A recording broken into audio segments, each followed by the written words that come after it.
students, hope you all are fine and healthy at your homes. I'm your social studies teacher from Sir Said Children's Academy. So students, as you all know that हमारा lockdown लग गया है, तो इसकी वजह से हम digital classes and online classes की तरफ मूव ऑन करें. So students, today our lecture number 1 and our chapter is our country in the world. Students, अगर किसी के पास कॉपीज या बुक्स वगैरह नहीं है तो कोई बात नहीं है परेशानी की. आप जब अपनी कॉपीज वगैरह लेंगे तो तब आप अपना काम कंप्लीट कर लीजिएगा, और जो अभी मैं लेक्चर दे रही हूँ आप इसको ऐसे ही कंटिन्यू करेंगे. सो स्टूडेंट्स, हमारे चैप्टर है कंट्री इन द वर्ल्ड. इसमें हम अपने कंट्री के बारे में पढ़ेंगे. हम अपने कंट्री के कुछ नेबरिंग कंट्रीज के बारे में पढ़ेंगे जो हमारे कंट्रीज के नेबरिंग कंट्रीज हैं. ठीक है स्टूडेंट्स, अब ये बहुत से बच्चों के पास बुक नहीं होगी तो मैं आपको बुक में से शो करवाऊंगी. जैसे कि on page number 1 there is a map. ठीक है, यहाँ पे एक मैप है दिया हुआ है जिसको मैं आपको अच्छे से वीडियो बना के शो कराऊंगी ताकि आपको क्लियर हो जाए. So students, on page number 1 यहाँ पे आपको एक मैप दिया हुआ है. This is a map of the Europe, Asian, Africa land mass showing the Islamic countries coloured green and the South Asian countries striped. अच्छा, यहाँ पे जो है आपको जो ग्रीन कलर है, लाइट ग्रीन कलर, वो आपको शो कर रहा है मुस्लिम कंट्रीज़. यहाँ पे जो ब्राउन कलर शो है, यहाँ पे ब्राउन कलर शो कर रहा है आपके नॉन मुस्लिम कंट्रीज़, और ब्लू कलर शो कर रहा है आपका ओशियन वाटर. उसके अलावा यहाँ पे आपको छोटा सा एक डार्क ग्रीन कलर शो हो रहा होगा स्टूडेंट्स. इसका मतलब ये है कि ये एक डिस्प्यूटेड प्रॉपर्टी है जो अभी तक डिक्लेयर नहीं है कि ये किस कंट्री के हिस्से में जाएगी. लाइक कश्मीर एक डिस्प्यूटेड प्रॉपर्टी है जो अभी तक डिक्लेयर नहीं है कि वो किस कंट्री के हिस्से में जाएगी. लाइक इंडिया के हिस्से में जाएगी या पाकिस्तान के हिस्से में. और उसके अलावा यहाँ पे इंडिया का अगर आप देखो तो यहाँ पे हल्के हल्के से डॉट्स बने हुए हैं. इट मीन्स यहाँ पे बहुत ज़्यादा पॉपुलेशन जो है वो मुस्लिम्स की है, लेकिन इनकी गवर्नमेंट ने इनको डिक्लेयर नहीं किया है कि ये एक मुस्लिम कंट्री है, लेकिन यहाँ पे बहुत ज़्यादा पॉपुलेशन मुस्लिम्स की है. ओके स्टूडेंट्स, ये आपको इसमें मुस्लिम कंट्रीज़ क्या होते हैं? मुस्लिम कंट्रीज़ आर दूस कंट्रीज़ स्टूडेंट्स जिनकी गवर्नमेंट ने डिक्लेयर कर दिया होता है लाइक कि ये एक मुस्लिम स्टेट है. Like Pakistan Islamic Republic of Pakistan, इसका मतलब पाकिस्तान एक इस्लामिक स्टेट है. तो इसी तरह जिस गवर्नमेंट ने लाइक सऊदी अरब, ओमान, यमन, इजिप्ट, सूडान, ठीक है, नाइजीरिया, सोमालिया, ये सारे जो हैं मुस्लिम कंट्रीज़ हैं. ओके स्टूडेंट्स, और यहाँ पे कुछ नॉन मुस्लिम कंट्रीज़ हैं like Zambia, Republic of south Africa, Zimbabwe, यहाँ पे बहुत सारे इस तरह के, चाइना. ठीक है students, Ukraine, Poland, German, Italy, France, Spain, यहाँ पे बहुत सारे non Muslim countries. Okay students, ये मैप है Pakistan and its neighbouring countries, इसमें शो किए हुए हैं. ठीक है, इसमें subcontinent and its neighbouring countries. The subcontinent is largely shut off from the rest of Asia by desert in the west and by the Hindu Kush, the Karakoram and Himalaya mountains in the north west and north. Pakistan is in the north west of the subcontinent. All through history very important travel routes to and from the rest of Asia have passed through it. Because of the passes through the mountains in the west, the Khyber and Bolan passes lead to Afghanistan and on to Iran, Central Asia and even Europe. So students, यहाँ पे आप पाकिस्तान का देख सकते हैं कि पाकिस्तान और उसके नेबरिंग कंट्रीज़ शो हुए हैं. पाकिस्तान के नेबरिंग कंट्रीज़, पाकिस्तान के वेस्ट में जो है वो ईरान एंड अफ़गानिस्तान है, पाकिस्तान के ईस्ट में इंडिया है, पाकिस्तान के नॉर्थ में चाइना है, और पाकिस्तान के साउथ में अरेबियन सी है. ठीक है, दोबारा मैं रिपीट कर दूँ कि पाकिस्तान के नेबरिंग कंट्रीज़ कौन कौन से हैं. पाकिस्तान के वेस्ट में ईरान एंड अफ़गानिस्तान है, पाकिस्तान के ईस्ट में इंडिया है, पाकिस्तान के नॉर्थ में चाइना, और पाकिस्तान के साउथ में Arabian C.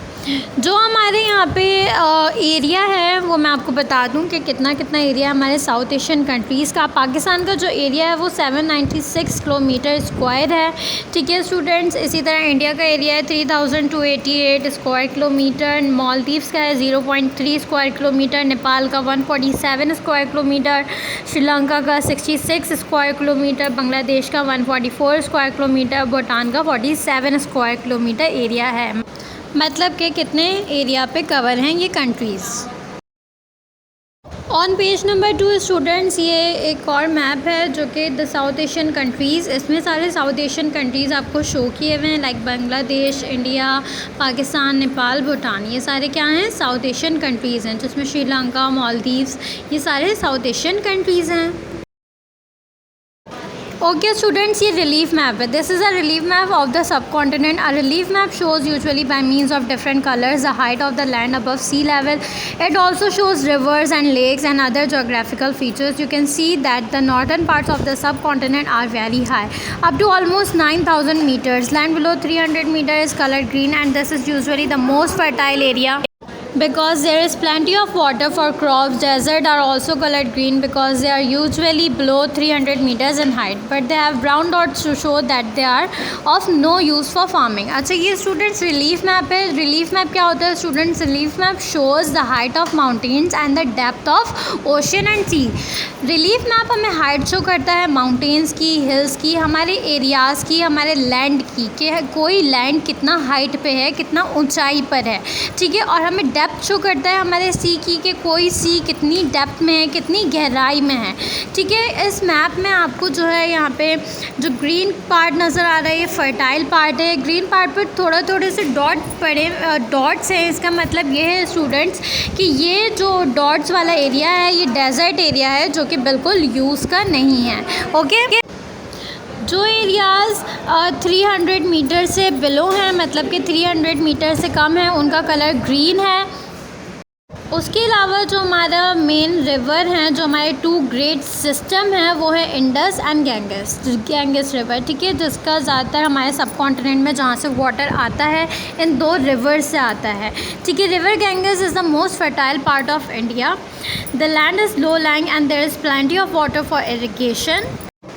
This is where most of India's agriculture takes place, जहाँ पे मतलब कि इसकी वजह से ही ज़्यादातर इंडिया का इरिगेशन, एग्रीकल्चर जो होती है वो होता है। Irrigation process means students, irrigation हमारी फील्ड्स को, क्रॉप्स को पानी पहुँचाने का जो प्रोसेस होता है वो कहलाता है इरिगेशन। सो स्टूडेंट्स, ये एक और लास्ट मैप है ऑन पेज नंबर 4। ये पाकिस्तान का रिलीफ मैप है जिसमें आपको शो किया हुआ है, you can see that parts of the north are very high indeed. यहाँ पे आपको जो नॉर्थ पार्ट शो किए हुए हैं, जो आपको ब्राउन और पर्पल एंड वाइट कलर आ रहा होगा नज़र, वो हमारे नॉर्दर्न पार्ट्स हैं जो बहुत ज़्यादा हाई पे होते हैं, और वहाँ पे ज़्यादातर कैसे होते हैं, वो कवर्ड स्नो होते हैं। कवर्ड मतलब कि वहाँ पे ज़्यादातर टाइम जो है वो स्नो ही रहती है, ठंडे एरियाज़ हैं। उसके अलावा हमारे कंट्री का लार्ज पार्ट जो है, ज़्यादातर हिस्सा जो है वो डेज़र्ट एरिया है। आप यहाँ पे देख सकते हो जो ब्राउन कलर से शो हुआ है, और उसके अलावा जो ग्रीन पार्ट पे डॉट एरिया है वो भी हमारा डेज़र्ट एरिया है, ठीक है स्टूडेंट्स। हमारा पाकिस्तान में से 1/3 जो है पाकिस्तान का हिस्सा सूटेबल है फार्मिंग के लिए। सिर्फ 1/3 हिस्से पे फार्मिंग हो सकती है, उसके अलावा और हिस्से पे नहीं हो सकती। पाकिस्तान के नॉर्थ और वेस्ट के जो एरियाज़ हैं, वहाँ पे ज़्यादातर वेरी हाई माउंटेन्स हैं। They are lower but very dry mountain ranges in the west and south west in Baluchistan. उसके अलावा हमारी जो वैलीज़ में, वहाँ पे उन रीजन्स में जो ग्रो होते हैं वो fruits, apples, grapes, oranges and apricots ज़्यादातर ग्रो होते हैं। The western area of Pakistan is fairly highland which gets very little rainfall. It is of little use for crop farming. People here often have herds of sheep and goats, and in the drier season have to travel long distances to find food for animals. Pakistan के जो western area है वहाँ पे बहुत कम rainfall होती है, और वहाँ पे फार्मिंग वगैरह भी करते हैं लोग। उसके अलावा पाकिस्तान के साउथ में डेज़र्ट हैं, सिंध एंड बलूचिस्तान के, लाइक 3rd डेज़र्ट जो कि इंडिया तक एक्सटेंड हुआ है। 3rd desert and 3rd desert in the Indus valley in the north में इंडिया और पाकिस्तान दोनों के बहुत ग्रेट माउंटेन रेंजेस हैं, जिसमें हिमालयाज़ आ जाते हैं, कराकोरम आ जाते हैं। हिमालयाज़ जो है वो कराकोरम से मर्ज हुए हैं, और हिंदू कुश आ जाते हैं। The highest point is Mount Everest in Nepal. It is 8848 meters high and is actually growing several centimeters a year because the Earth's crust is still moving. जो हमारी highest point है वो माउंट एवरेस्ट है नेपाल में। The most important agriculture areas of Pakistan are in the Indus valley. Indus valley में ज़्यादातर agriculture होती है पाकिस्तान की, ठीक है। हमारे पास जो पॉपुलेशन है वो पंजाब में सबसे ज़्यादा है, तकरीबन 55%, और सिंध में जो है वो 30% पॉपुलेशन है। स्टूडेंट्स, यहाँ पे आपने क्या करना है, अपना name, class, section, CGR number और सब्जेक्ट मेंशन करना है। फिर आपने यहाँ पे भी अपना नेम, रोल नंबर, ग्रुप, ये प्रैक्टिकल बेंच नंबर छोड़ दिएगा और स्कूल का नेम लिख लिएगा। ओके स्टूडेंट्स, आफ्टर दैट आपने क्या करना है, ये पेज आपने ऐसे ही छोड़ देना है। इंडेक्स, जब आप काम करो तब अपना इंडेक्स प्रॉपरली मेंटेन करोगे। फिर आपका आ जाएगा पर्टिकुलर बायोडेटा, जिसमें आपने अपना name, father name, CGR, class, section, group, subject, campus, contact number, ये सब मेंशन करना है। आफ्टर दैट आप टाइटल बनाओगे फर्स्ट टर्म 2021 to 22। फिर यहाँ पे आपने लिखना है सिलेबस आउटलाइन, और इसके लिए एक पेज आपने छोड़ देना है। जब आप स्कूल आओगे आपको तब सिलेबस आउटलाइन दे दी जाएगी। फिर आपका आ जाएगा टाइटल पेज, जो आपका चैप्टर है geography of the Muslim world, और फिर जो है आपका क्या होगा, काम आ जाएगा, जो भी काम होगा। Okay students, so students, that is all for today. Hope आपको सब कुछ अच्छे से समझ आ गया होगा। हमने कुछ नेबरिंग कंट्रीज